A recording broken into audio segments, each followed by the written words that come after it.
Okay, this is the situation at the end of the third turn at Arnhem and Nijmegan. We look at the situation in the Arnhem sector. The British are starting to break through the 9th SS Kampfgruppen that's blocking the way into Arnhem. They managed to get round Osterbeck here, so they're heading towards the bridge. They've got a reconnaissance unit there that's running to what look like assault guns, Jagdpanzers, look like Jagdpanzer 4s, which is not going to be too good for a unit of jeeps. Big problem for the 1st Airborne was the fact that the 1st Air Landing Brigade was the last chit drawn out. Because this is the last turn of daylight, you're going to get, we've got units that are in the clear here. They're going to have to make a night approach to the bridge. Now there are elements of 9th Panzer in the Arnhem area. Probably enough. If they just raced the bridge, they'd probably be able to stop the Paras from crossing the bridge at all or getting onto the bridge. There's a lot of flak as well dotted around here, and some events which are likely to be bad. So it's not been as successful as we'd hoped, but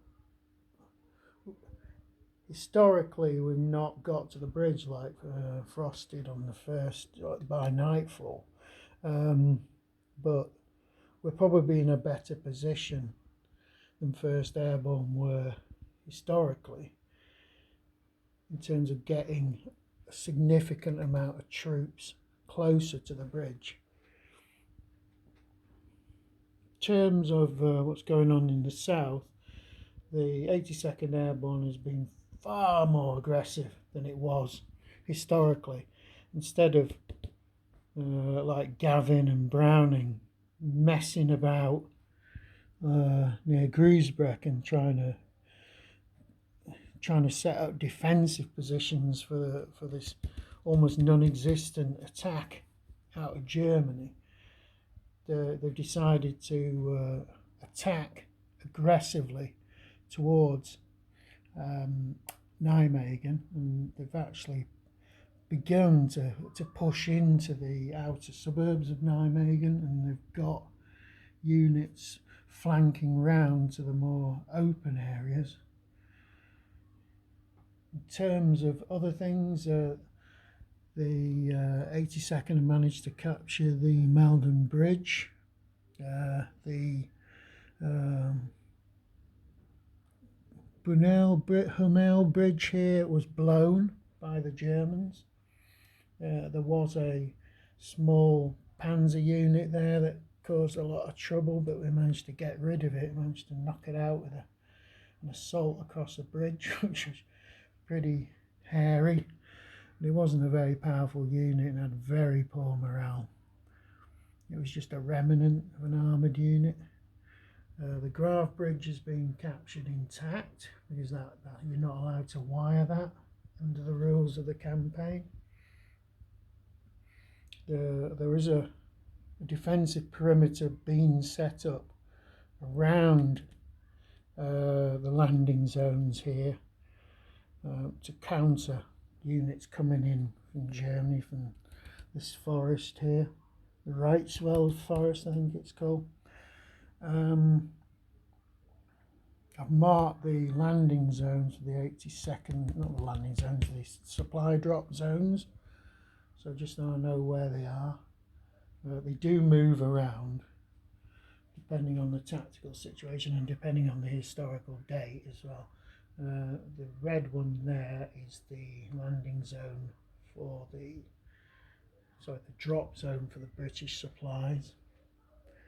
In terms of the 10th SS Panzer Division, we've got units coming in, reinforcements heading as fast as they can to Nijmegan to try and bolster the kampfgruppen that's fighting in Nijmegan.